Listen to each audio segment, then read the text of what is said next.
গেল বছরে বড় পর্দায় ঢালিউড সুপারস্টার শাকিব খানকে নিয়ে অভিষেক সিনেমা দিয়ে চমক দেখান নির্মাতা মেহেদী হাসান হৃদয়।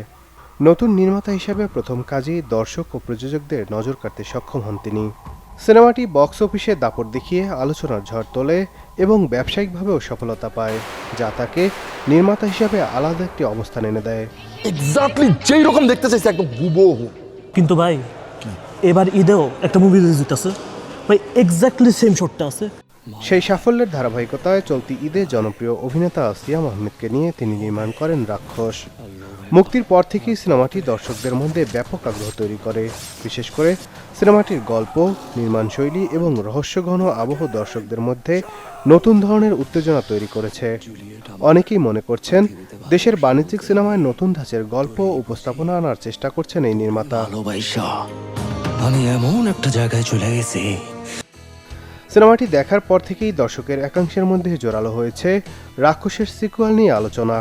বিশেষ করে গল্পের শেষাংশে এমন কিছু রাখা হয়েছে যা দেখে অনেক দর্শকেরই ধারণা গল্প এখানেই শেষ নয়, বরং সামনে আরও বড় কিছু অপেক্ষা করছে।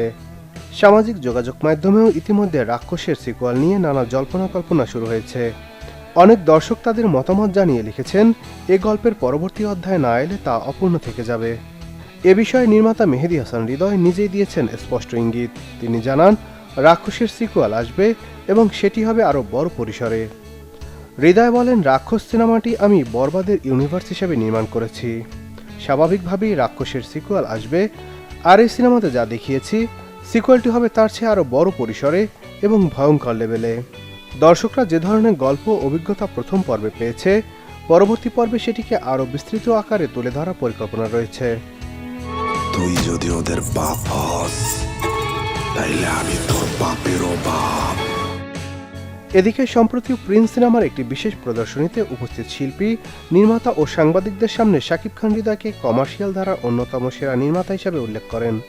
তার এই প্রশংসা প্রকাশ্যে আসার পর থেকেই সামাজিক মাধ্যমে নতুন করে আলোচনা শুরু হয়। বিশেষ করে শাকিব হৃদয় জুটি পুনরায় একসঙ্গে কাজ করার দাবি জোরালো হয়েছে।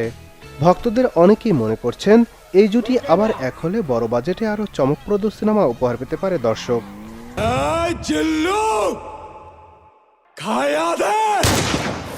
এছাড়াও অনেকের মতে রাক্ষসের সিকুয়াল যদি সত্যি 2027 সালে ঈদুল আজহায় মুক্তি পায়, তবে সেটি হতে পারে বছরের সবচেয়ে প্রতীক্ষিত সিনেমাগুলোর একটি। কারণ প্রথম পর্বের সাফল্য এবং দর্শকদের আগ্রহ সিকুয়ালটির জন্য ইতিবাচক পরিবেশ তৈরি করেছে। বড় বাজেট, উন্নত প্রযুক্তি এবং আরও শক্তিশালী গল্প নিয়ে নির্মাতা ফিরতে পারেন বলে ধারণা করা হচ্ছে। পাশাপাশি রোজার ঈদে আসতে পারে শাকিব হৃদয় জুটিও। Desk report, channel 24।